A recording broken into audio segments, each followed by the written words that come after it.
Cette conférence va maintenant être enregistrée. Bonjour à tous, on est nombreux ce matin pour le lancement de l'AMI Mobilité Innovante et Durable qui est lancé par les pôles TES que je représente et NextMove qui prendront la parole juste après. Je tiens à remercier les équipes qui ont collaboré sur cette AMI, sur les partenaires qui se sont mobilisés en masse sur cette AMI. Il ouvre pour nous aussi une nouvelle parenthèse avec nos amis de NextMove, et notamment dans le cadre de Dynamo, qui sera présenté dans quelques minutes par Benjamin et Damaris qui sont présents. Ensuite, je laisserai la parole à Ludivine pour vous présenter les grandes lignes de cette AMI et aux partenaires pour expliquer également ce qu'ils attendent de cette AMI. Je ne sais pas si c'est les slides, je ne sais pas pourquoi. Voilà, donc je laisse la parole en introduction à Ludivine pour la suite. Okay. Donc voilà, comme vous pouvez le voir, le programme de cette matinée, on va commencer par une présentation de Dynamo par mon collègue Benjamin et Damaris de NextMove. Ensuite, un descriptif de l'AMI et la parole aux partenaires. Je laisse donc la main à Benjamin. Ok.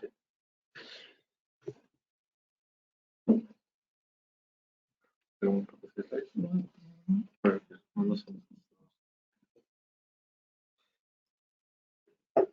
je vais commencer sans. Okay. Alors, les Dynamo, c'est un Digital Innovation Hub. Donc, les Digital Innovation Hubs sont une initiative voulue par la Commission européenne qui veut créer des guichets uniques sur la transformation digitale dans chacune des 281 régions des pays européens. Et donc, nous sommes porteurs de l'initiative en Normandie avec le pôle NextMove sur un DIH thématisé autour de la mobilité connectée, sûre et durable, qui inclut donc tous les types de mobilité des biens et des personnes, notamment l'aérospatial avec les drones, l'intermodalité, etc. Tout sauf le ferroviaire. Le DIH structure une grosse partie de l'écosystème d'innovation en région autour de cette thématique de la mobilité. Donc, comme je vous le disais, on coporte l'initiative avec le pôle NextMove, mais on a pas mal de partenaires, notamment au niveau des pôles et filières NAE, LSN, NWX. Au niveau des centres de recherche, on a le CNRS, les universités normandes, le CRIAN pour la thématique HPC. Au niveau des centres de compétences, on a Circoe, Captronic, la CCI Normandie, le Dôme Normandie Incubation et l'accélérateur mobilité de Neoma. Et enfin, au niveau des collectivités impliquées, on a évidemment la région Normandie, l'AD Normandie, la métropole de Rouen et Conamel. Je vais laisser la parole à ma collègue Damaris pour la partie mobilité.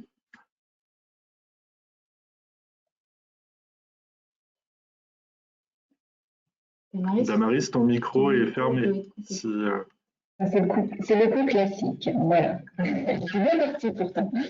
Oui, je disais simplement que ceux qui ne connaissent peut-être pas NextMove, vous connaissez peut-être mieux. Nous avons changé de nom il n'y a pas très très longtemps. Et donc, nous sommes le domaine de compétitivité autour de la mobilité, de l'automobile plus généralement. Effectivement, on a un certain nombre d'acteurs en Île-de-France. Oui. On vous entend, on t'entend très très mal. Ah, bah, je vais enlever ma caméra, peut-être que c'est mieux. C'est plutôt un problème de micro. C'est quand tu es très haut. C'est mieux.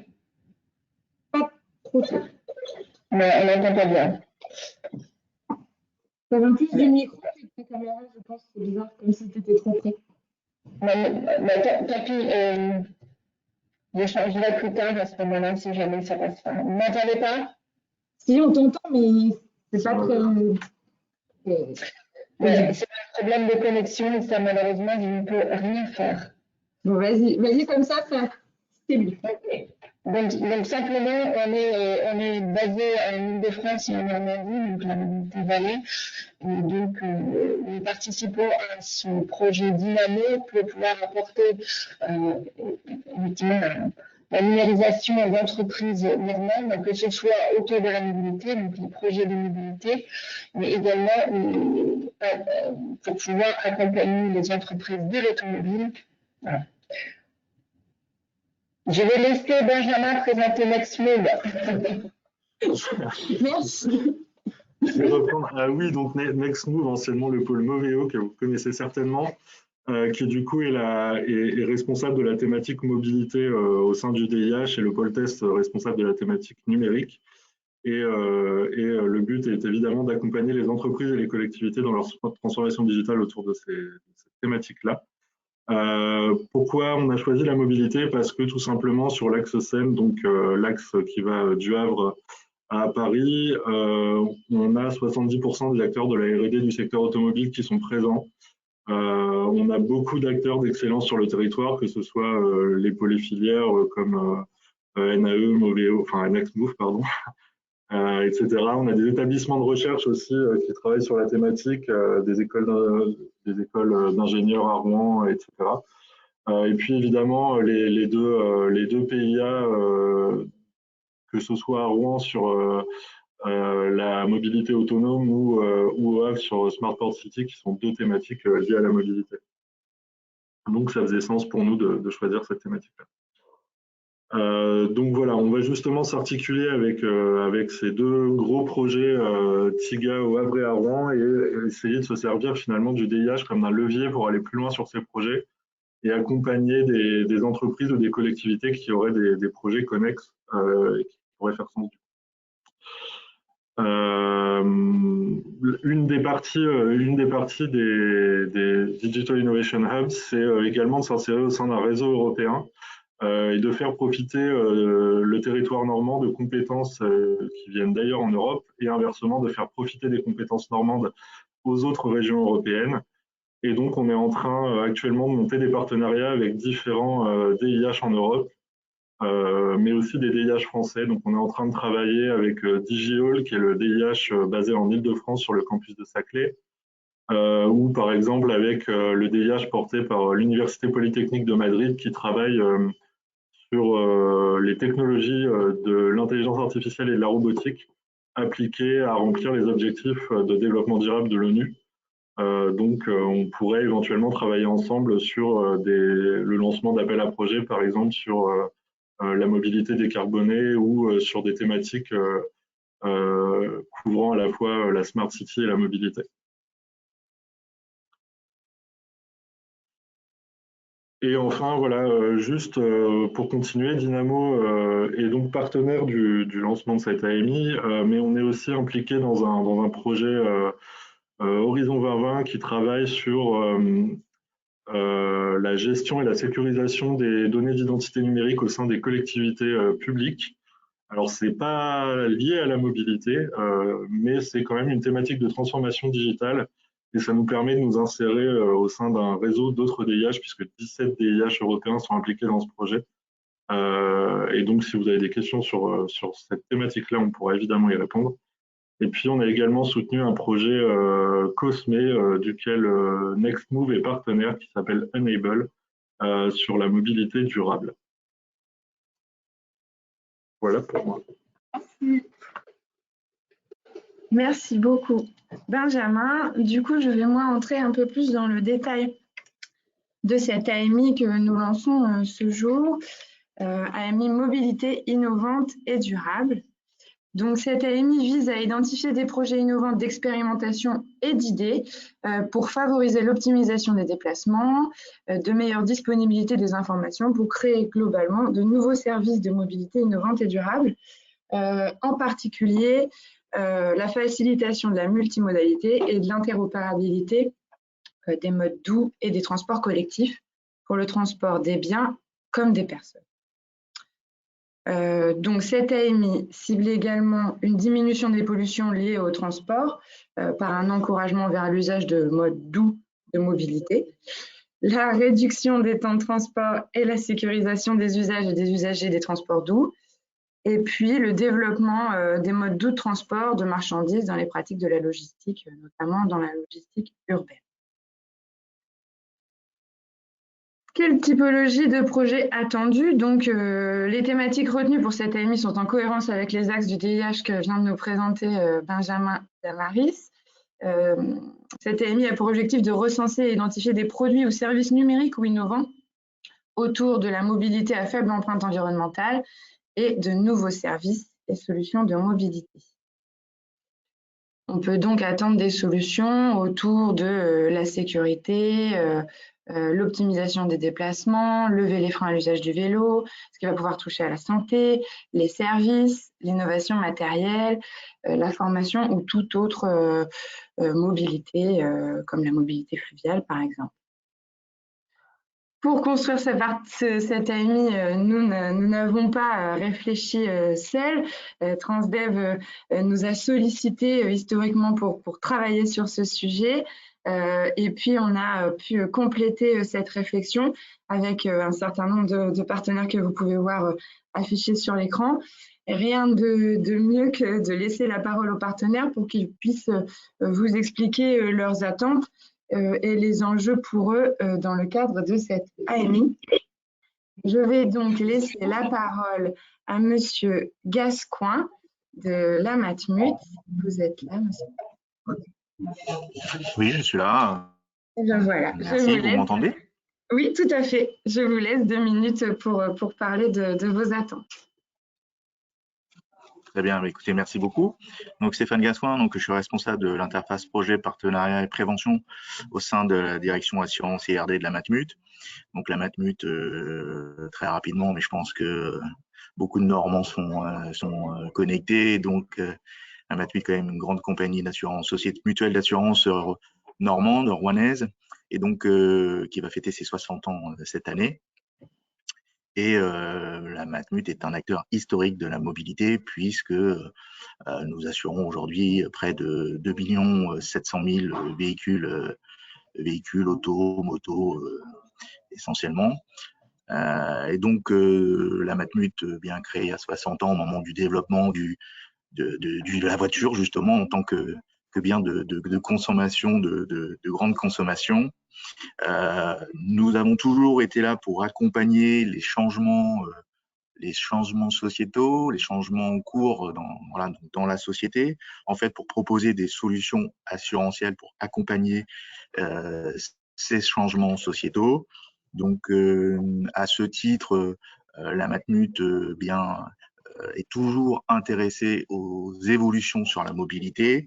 Nous participons donc comme partenaire aussi dans le projet TIGA à certains projets tels que le Rouen Normandie Autonomous Lab avec nos amis de Transdev notamment et de Renault sur l'étude des véhicules autonomes.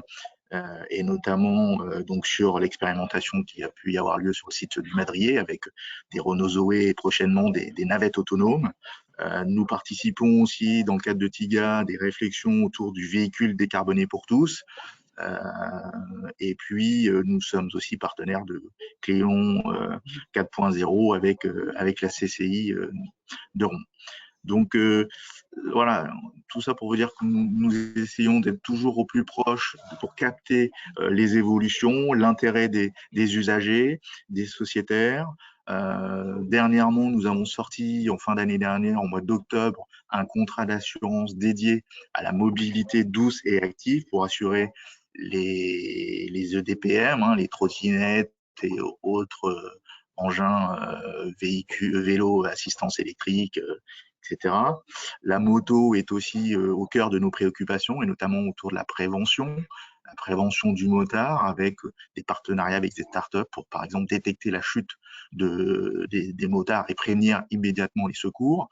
Et puis nous menons aussi d'autres expérimentations autour d'une offre connectée automobile avec un partenaire important qui est Michelin pour pouvoir analyser les comportements de conduite de nos sociétaires et pouvoir les accompagner. On a un axe très fort d'accompagnement sur la prévention routière. Voilà. Donc tout ça, en fait, ça vous illustre l'intérêt de la Matmut autour de la mobilité. Et qu'est-ce que l'on attend? Eh bien, nous sommes là pour rester en veille, pour pouvoir analyser les les adoptions par le grand public de nouvelles solutions, très très attentif à l'acceptabilité des solutions technologiques qui sont proposées, et puis aussi pour enrichir nos offres de services dans les écosystèmes de produits d'assurance que nous proposons. Et donc, on espère, avec cet ami, eh bien, pouvoir détecter de nouveaux potentiels, de nouveaux services qui pourraient intéresser nos sociétaires à l'avenir. Merci beaucoup. Merci à vous, Monsieur Gascoin. Je vais laisser la parole, alors si j'avais passé le slide, à Transdev. Ça va suivre. Hop. Je ne veux pas, mais ça va venir.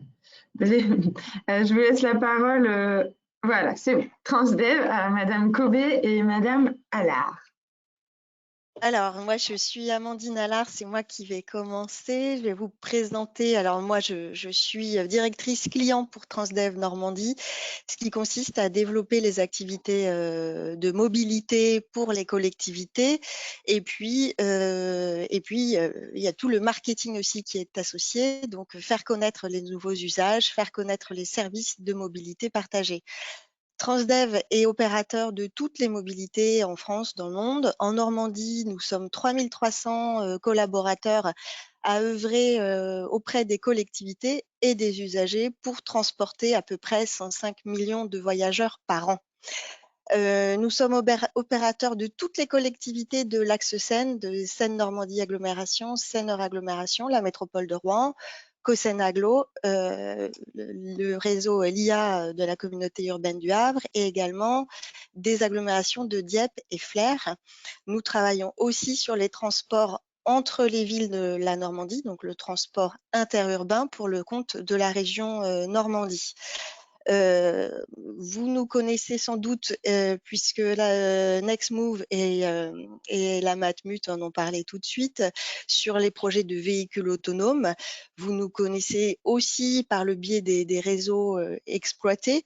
Donc, on exploite des modes lourds, alors du tramway, du métro et aussi tout ce qui est funiculaire, bus, car, etc. Mais aussi le cheval au Mont-Saint-Michel et aussi le vélo à Flers et aussi le vélo au Havre. Donc, Transdev, opérateur de toutes les mobilités, cherche à développer tout ce qui est report modal, éviter l'autosolisme, être tout seul dans sa voiture et aller vers tout autre mode partagé et durable, zéro émission. Donc, c'est notre ADN et c'est la recherche des collectivités. En France, les mobilités douces évoluent à une vitesse de dingue. Il y a des propositions chaque jour, même si ce sont seulement 3% des déplacements qui, par exemple, se font à vélo. L'objectif étant de 9% fixé par la France en 2024.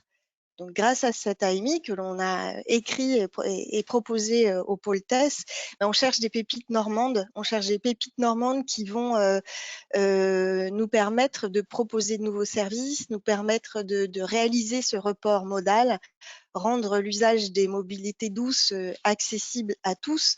Alors, les salariés, les familles, les enfants, les personnes fragiles, les touristes et ceux-ci en sécurité sanitaire, personnelle, matérielle, puisque le sujet de la sécurité du matériel est super important. Donc, en écrivant cette AMI, on a pensé à tous les modes, à tous les publics, tous les modes, y compris la marche à pied, par exemple, les traversées fluviales. On a réfléchi à tout ce qui pourrait éviter de prendre sa voiture, trouver du confort, que ce soit moderne, que ce soit facile et que l'usage, tous les freins à l'usage puissent être levés. Et on y a réfléchi avec Virginie, qui est directrice du numérique et de l'innovation pour Transdev Normandie, qui va vous en dire un peu plus. Merci Amandine. Donc effectivement, on a travaillé au niveau de Transdev Normandie sur tous ces sujets et il nous est apparu que les outils numériques pouvaient être un vrai outil pour lever tous ces freins.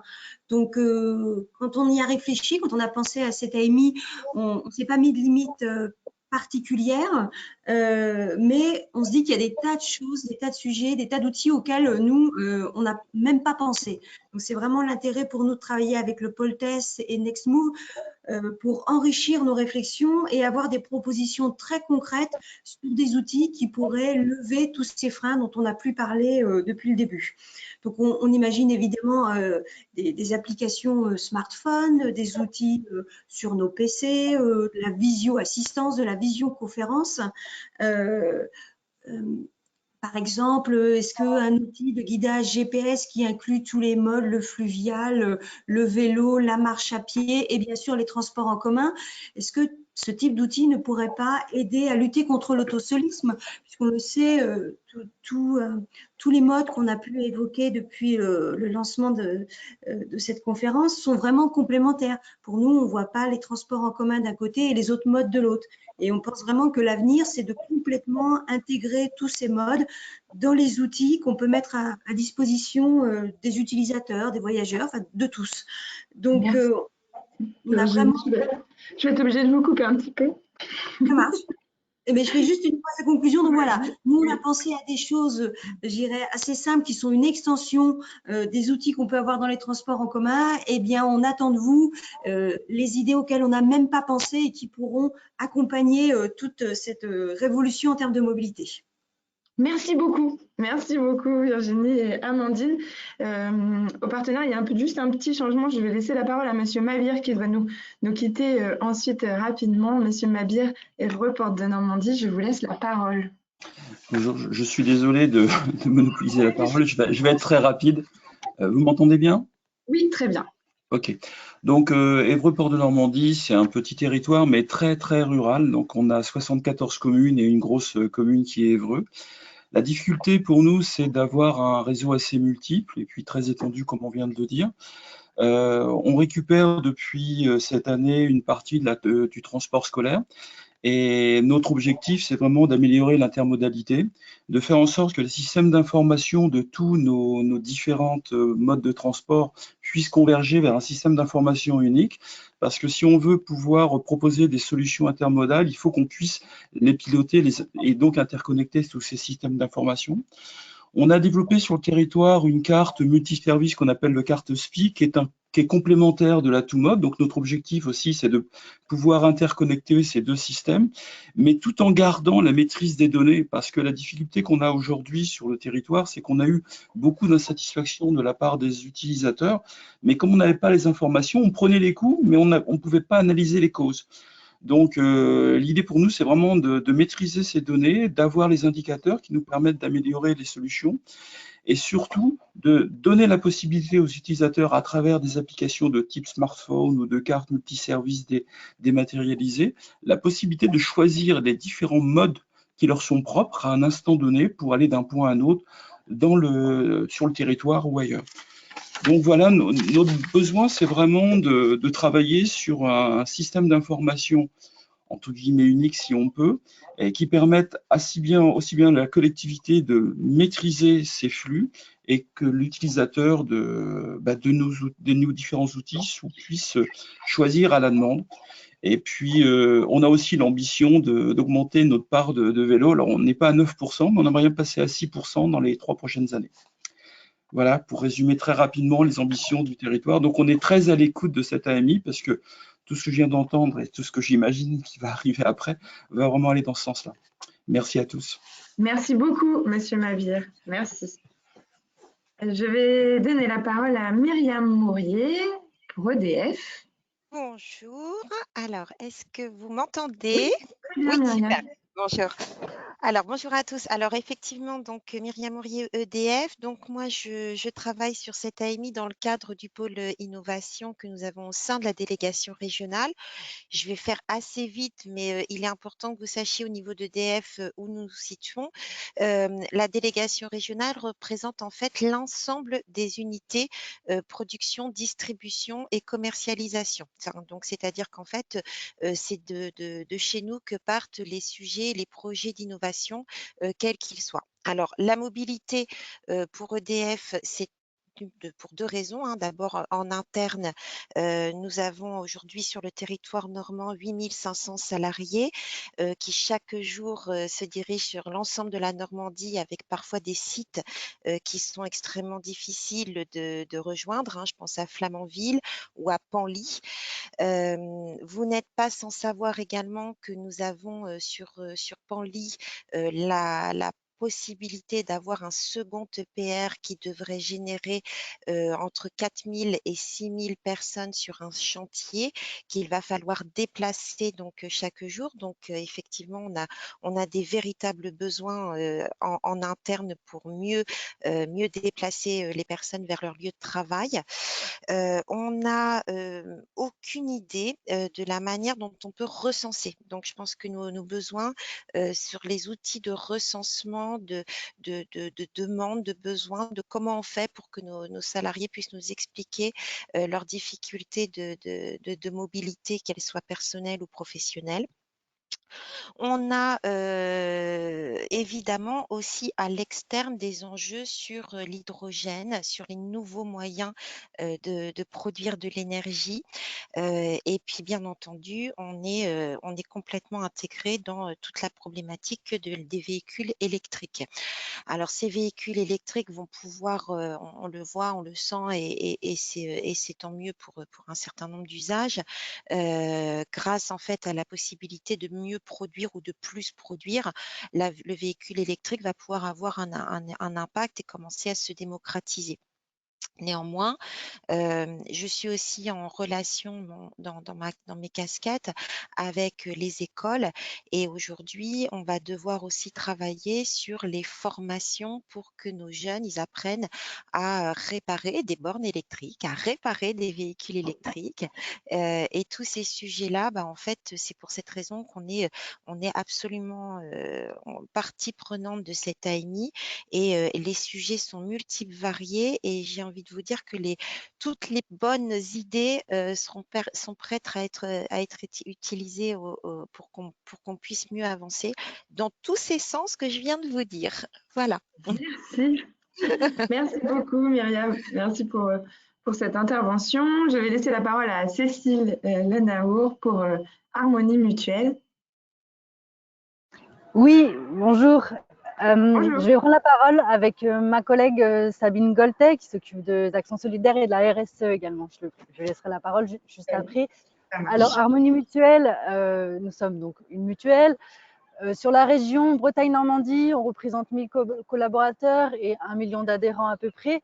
Voilà, nous proposons des solutions en matière de complémentaire santé, de prévoyance, d'épargne retraite, mais également, et ça c'est un sujet qui nous tient particulièrement à cœur, tout ce qui est lié à la prévention santé.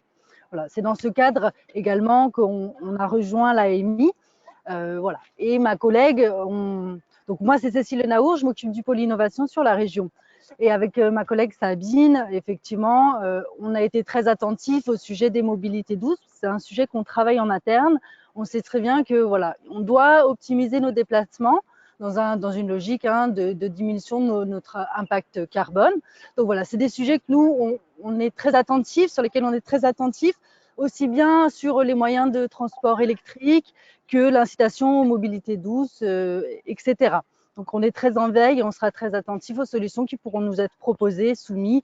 Après, on est aussi ouvert à d'autres solutions autour des mobilités douces. Voilà, je laisse la parole à Sabine pour compléter sur la partie davantage RSE. Merci. Merci Cécile, bonjour à tous.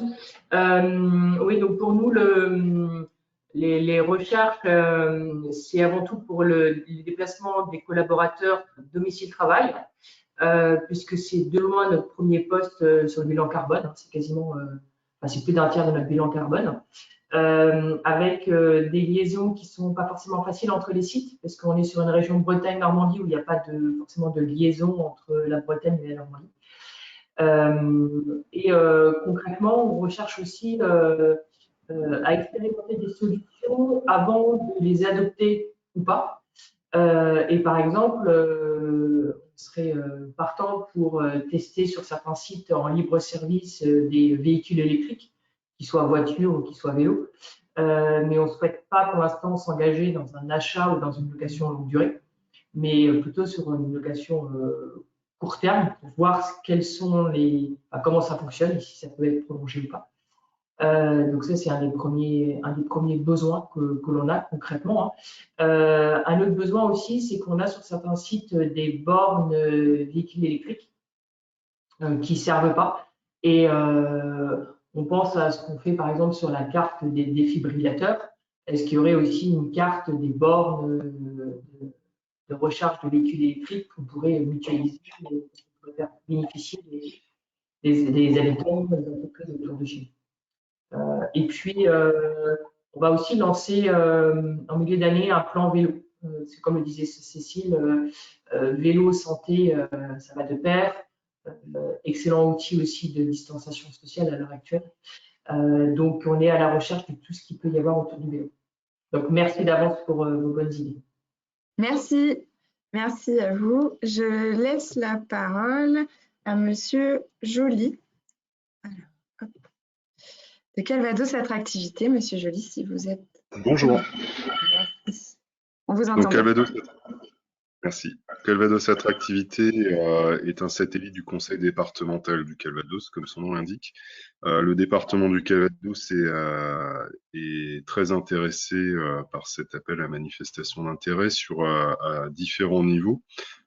Puisque nous avons une mission à la fois de promotion et de développement touristique, et de fait, la mobilité est un enjeu fort actuel et futur dans le développement touristique, et notamment dans les évolutions de la consommation touristique, au-delà du simple déplacement vers son lieu de vacances, mais ensuite des déplacements sur les lieux de vacances. Et il y a des évolutions de la clientèle qui vont grandir et être de plus en plus attentifs aux déplacements doux notamment. Donc nous, on a des préoccupations évidemment sur le volet vélo, avec des investissements très importants dans les véloroutes, là pour le coup plus sur de l'itinérance vélo, avec des problématiques qui sont liées notamment au passage de points difficiles, si je puis dire. Par exemple, le pont de Normandie sur la vélo maritime, qui est l'itinéraire littoral, est aujourd'hui une vraie problématique pour les cyclos, en termes de sécurité notamment. Donc c'est un enjeu fort pour nous.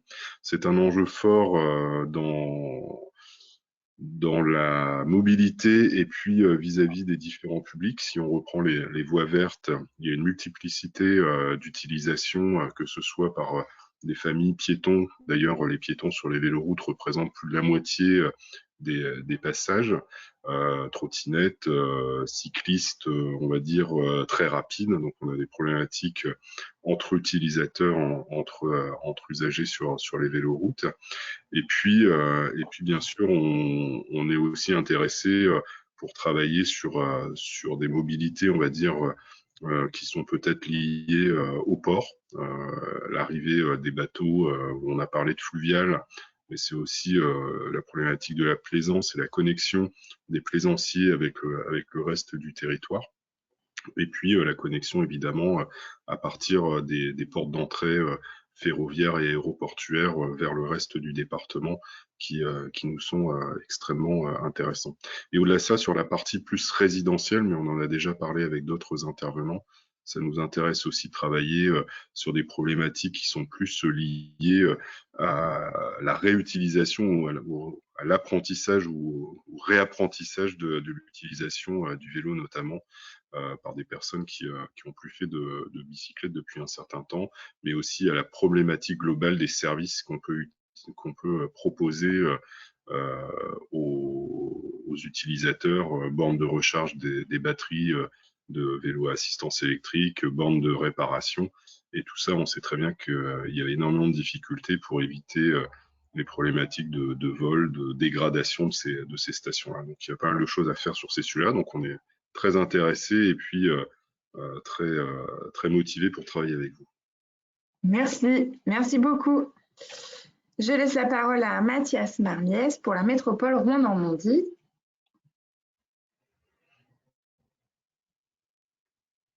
Bonjour à tous. Bonjour Olivier. Bonjour. Donc, concernant la métropole Rouen-Normandie, ça a été mentionné, a été lancé depuis 1 an maintenant un projet TIGA, territoire d'innovation, appelé Rouen Mobilité Intelligente pour tous, au sein duquel de nombreux projets sont portés, des projets numériques avec la mise en œuvre d'un MAS, Mobility as a Service, le développement d'un hyperviseur. On a aussi des gros projets en lien avec l'optimisation de la qualité de l'air, les aspects de décarbonation. Le projet véhicule électrique pour tous a été mentionné avec Renault et COV. Et on a aussi des problématiques liées à l'apaisement des centres-villes, donc pour mettre en place des moyens de mobilité douce permettant de réduire la présence de la voiture individuelle dans les centres-villes. Et donc, comme ça a été aussi mentionné, un véritable enjeu sur toutes les problématiques de réduction de l'autosolisme, donc avec la mise en place de solutions de covoiturage et de réduction des émissions carbone. Au sein de ce projet Rouen Mobilité Intelligente pour tous, on crée aussi une activité, un projet de Living Lab au sein de la métropole Rouen-Normandie, qui sera donc un laboratoire d'innovation collaborative et d'inclusion citoyenne, où on travaillera à mettre en place des projets avec le citoyen, l'usager final, et les mettre en collaboration avec les porteurs de solutions techniques qui viendront donc d'industriels ou de start-up, qui pourront travailler ensemble pour mettre en place de nouvelles solutions de mobilité qui répondent vraiment aux besoins du territoire. Au niveau global, au niveau de la métropole, on a aussi la mise en place et la signature et le déploiement d'un tout nouveau PDM, plan de développement des mobilités, qui concerne les mobilités actives, l'aspect numérique aussi de la mobilité, avec des réflexions sur des aménagements urbains intelligents qui permettent, notamment dans le cadre de la phase 2 de l'expérimentation du projet RNAL, Rouen Normandie Autonomous Lab, qui a été mentionné tout à l'heure, par Transdev notamment, qui verra l'expérimentation en centre-ville de Rouen de nouvelles ZOE et également de navettes e-cristal. Finalement, après, on a un dernier projet qui est important, c'est sur l'aspect numérique, là plus que mobilité, avec une démarche globale au sein de la métropole qui s'appelle Ma Métropole Connectée, qui réfléchit à la mise en œuvre d'outils numériques permettant de favoriser et le travail au sein de la métropole et aussi les échanges avec les citoyens, qui permettront notamment d'avoir accès à tout un tas d'informations permettant de faciliter leur mobilité d'un point de vue touristique ou professionnel au sein de la métropole. Les aspects mobilité concernent bien évidemment la mobilité des personnes et des marchandises, avec pas mal de sujets, notamment sur la livraison du dernier kilomètre et l'optimisation logistique qui passe par la mobilité terrestre, fluviale et aérienne également. Voilà. Merci. J'essaie de faire court. Super, c'est très clair. Merci beaucoup. Monsieur Milsan, pour la communauté urbaine de Caen-la-Mer.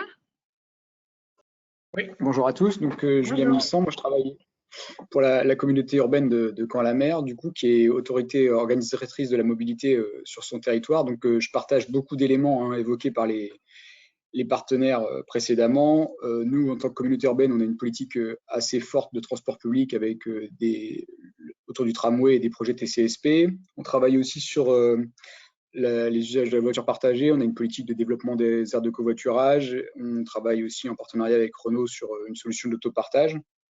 Donc, on chercherait à valoriser tous ces systèmes-là dans une offre de mobilité plus globale. Et puis moi, je suis en charge plus particulièrement d'une politique sur les modes actifs avec le pilotage du schéma cyclable communautaire. Et en fait, dans ce cadre de ce schéma cyclable communautaire, on a quand même un budget assez conséquent. On cherche à améliorer le confort des aménagements cyclables et à proposer plus de services aux cyclistes sur ces itinéraires-là. L'idée, c'est vraiment d'augmenter la vitesse finalement qu'on va offrir aux cyclistes sur des réseaux express vélo et aussi une réflexion un peu émergente sur l'éclairage de nos aménagements cyclables, une solution peut-être un peu innovante pour mieux les délimiter, pas forcément les éclairer de façon classique, mais au moins les délimiter pour apporter plus de sécurité et diminuer un peu les conflits qu'on peut avoir avec les piétons à certaines heures de la journée. Donc, on a ces réflexions-là. Et puis sinon, on est intéressé aussi à plus ou moins long ou moyen terme sur des réflexions sur la logistique urbaine. Donc ça a été déjà partagé par des collègues précédemment. Et puis avoir une réflexion aussi sur le transport fluvial, parce qu'on a le canal au niveau de Caen-la-Mer qui peut être un atout assez considérable pour développer des solutions de mobilité durables. Voilà ce que je pouvais vous dire pour Caen-la-Mer. Merci beaucoup. Stéphanie Henry pour Seine-Nord Agglo. Oui, bonjour. Vous Bonjour. me voyez bien? Ah, donc vous ne me voyez pas du tout. En tout cas, on t'entend. Ah, attends. C'est l'essentiel finalement. Vous me Non, voyez tu là ou pas? as pris la main sur mon partage d'écran. Désolée. Attends. Alors, je vais reprendre ma main. Mais sinon, tu sais, on t'entend déjà. Alors, au pire, c'est l'essentiel. Tu ne penses pas? J'ai repris la main en tout cas. Oui, c'est bon. Voilà, excusez-moi, j'ai une mauvaise manip. Donc, Stéphanie Henry, je suis chargée de mission transition numérique et transformation digitale au sein de l'agglomération Seine-Nord. Alors, je vous prie d'excuser mon collègue Marc Monnier, qui est directeur de la mobilité au sein de l'agglomération, qui n'a pas pu se rendre disponible aujourd'hui. Donc, pour faire une toute petite présentation très simple, l'agglo Seine-Nord, c'est un territoire de 100 000 habitants et 60 communes, répartis entre ruralité et puis ville moyenne, autour de Louviers, Val-de-Reuil et Gaillon. Donc nous, on travaille déjà avec comme délégataire de service public Transdev. Marc Monnier les connaît bien et on a déjà travaillé avec eux sur des innovations autour de la mobilité, notamment la mise en place de racks à vélo sur des bus qui permet de faire le lien entre la mobilité douce, le vélo et puis le déplacement en transport en commun. Et on souhaite en fait continuer à accentuer ces innovations sur la mobilité douce et sur le vélo. C'est une grande priorité sur le territoire. On souhaite en fait mixer ces mobilités transport en commun, mobilité douce plutôt vélo. Et puis voilà. Et on a un grand enjeu également sur la Seine à vélo, puisque le territoire Seine-Nord est traversé par les fleuves Seine et Eure, et qu'on a des voies vertes qui longent notamment ces fleuves. On a pas mal de kilomètres de voies vertes qui permettent aux touristes de pouvoir découvrir le territoire, et puis aussi aux personnes du territoire de pouvoir se déplacer finalement pour aller de chez eux à leur entreprise. Donc voilà, donc nous, ce qui nous intéresse dans cette AMI, c'est également de pouvoir, d'accentuer en fait sur cette partie mobilité douce et vélo notamment. Voilà. Merci Stéphanie. Je vous en prie. Monsieur Bodino pour la communauté d'agglomération Lisieux-Normandie. Bonjour à tous. Donc oui, Hervé Bodino, directeur du service mobilité à la communauté d'agglomération. Cette communauté d'agglomération est née récemment, en 2017. Donc elle est autorité organisatrice de la mobilité. Donc voilà, les compétences sont connues et ont déjà été exprimées par les collègues précédemment. Donc la communauté d'agglomération, c'est un territoire de 80 000 habitants avec une ville-centre Lisieux de 20 000 habitants, donc une forte présence du milieu urbain, évidemment en ville-centre, et rural en dehors. Donc une communauté d'agglomération très multipolarisée, donc avec des bourgs comme Mésidon-Vallée d'Auge, Saint-Pierre-en-Auge, Livard au Pays d'Auge, Orbec, Cambremer et Moyaux. Donc une forte prégnance du milieu rural, voire du rural isolé. Donc les enjeux en termes de mobilité, voilà, ils sont en partie satisfaits par notre réseau de transport collectif, mais c'est bien insuffisant. Nous travaillons actuellement sur des solutions pour le développement de l'usage du vélo. Donc, nous sommes en train de mener des études stratégiques et également préopérationnelles. Nous avons développé quelques infrastructures, mais nous souhaitons aussi travailler sur les services, sur les mesures d'accompagnement. Nous travaillons sur les autres, évidemment, nous sommes en veille plutôt sur les autres formes de mobilité durable, alternatives à l'autosolisme. Donc, nos attentes, elles seraient plutôt portées vers le développement de services publics de mobilité pour le milieu rural. Parce que voilà, on est un territoire qui n'a pas forcément les solutions de mobilité abordées qui pourraient satisfaire les besoins des publics qui sont parfois isolés dans ces territoires. Donc l'idée, c'est peut-être de proposer une plateforme de rencontre entre l'offre et la demande, donc pour que le parcours client soit bien lisible par l'ensemble des acteurs, hein, de l'information jusqu'à l'expérience et l'évaluation de la solution de mobilité, en passant par la vente et puis l'expérience en termes de mobilité. Et évidemment, nous sommes ouverts aux expérimentations, à toutes les expérimentations que pourraient proposer les candidats à cette AMO. Merci beaucoup, Monsieur Bodino. Et le dernier partenaire, UNAORN, Monsieur Chevalier, je vous laisse la parole. Oui, bonjour. Rapidement, je présente le réseau UNA. C'est une fédération employeuse qui se décline en association locale, en association départementale, régionale et une fédération nationale qui regroupe à peu près 700 structures. Nos métiers de la petite enfance au 3e âge avec de l'intervention soit au domicile ou de la gestion d'établissement. Pour la Normandie, c'est 3500 salariés et puis on va faire le zoom Orne. Le réseau UNA dans l'Orne, c'est 1000 salariés.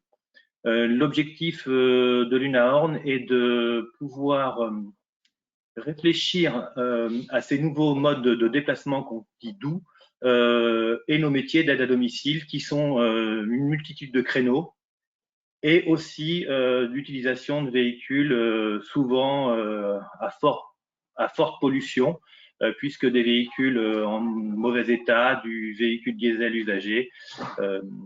Donc c'est l'idée. Alors pour résumer, notre activité dans l'Orne, c'est 1/3 de notre activité en zone rurale. Et quand on parle de ruralité dans l'Orne, on est sur une densité de population entre 20 et 25 habitants km².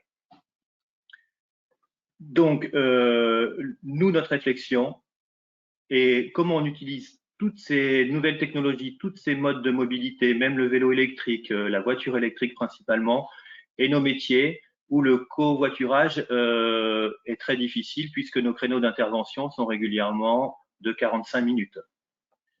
Voilà un petit peu pour faire rapidement la présentation de notre réseau et comment aussi on ramène ces publics qui sont très éloignés des nouvelles technologies et aussi de ces mobilités-là vers de la mobilité douce.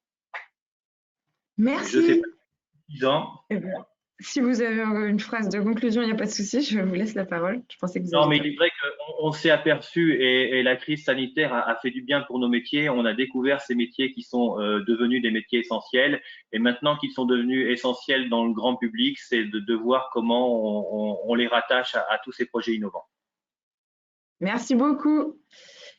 Eh bien, écoutez, il me reste quelques minutes pour vous passer les informations essentielles pour cette AMI. Donc, les objectifs, je crois que vous aurez tous compris qu'il s'agit d'identifier des idées ou des projets innovants pour des projets pouvant être en recherche de terrains d'expérimentation ou de partenaires pour tester des nouvelles solutions et obtenir des retours utilisateurs.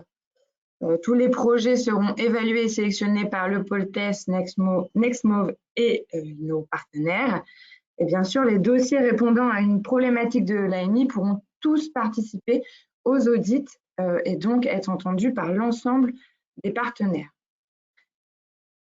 Comment candidater? Eh bien, cet appel expérimentation est ouvert aux adhérents des pôles TESS, Nextmove et Imager Réseau et à toute entreprise ayant fait une demande d'adhésion au moment du dépôt du dossier de candidature. Le projet doit donc avoir un caractère innovant, une réplicabilité, une déployabilité sur un territoire large et répondre aux enjeux de la mobilité innovante et durable en Normandie. Information essentielle, le calendrier. Donc, les candidatures vont être ouvertes aujourd'hui. Vous allez recevoir le dossier complet descriptif de l'AMI et le dossier de candidature. Toutes ces personnes inscrites aujourd'hui. Nous allons même communiquer bien sûr plus largement. Et vous aurez jusqu'au 16 avril pour déposer vos candidatures. Ensuite, nous évaluerons les dossiers avec l'ensemble des partenaires. Vous pouvez dès à présent noter les dates des audits si vous pensez candidater. Donc les 11 et ou 12 mai en fonction du nombre de candidatures que nous aurons pour pouvoir annoncer les lauréats la semaine du 17 mai et ensuite, comme le souhaiteront les partenaires, potentiellement entrer en phase d'expérimentation. Je vous remercie. Si vous avez des questions, nous sommes pile dans le timing, nous avons 5 minutes pour y répondre. Magali a répondu à pas mal de questions directement sur le chat, mais si vous en avez d'autres, n'hésitez pas. Sinon, vous avez mes coordonnées, n'hésitez surtout pas à me solliciter pour toute question au moment du dépôt des dossiers voilà, ou quand vous le jugerez nécessaire. Est-ce qu'il y a des questions? A priori, tout était très clair. Je remercie l'ensemble des partenaires pour leur présence ce matin et pour leur réactivité pour le travail sur ce dossier. Et puis, si personne ne lève la main pour prendre la parole, je veux vous souhaiter à tous une excellente journée et à très bientôt. Merci, à très Merci. bientôt. Bonne journée. Salut, au revoir. Merci, au revoir. Merci, au revoir. Au revoir.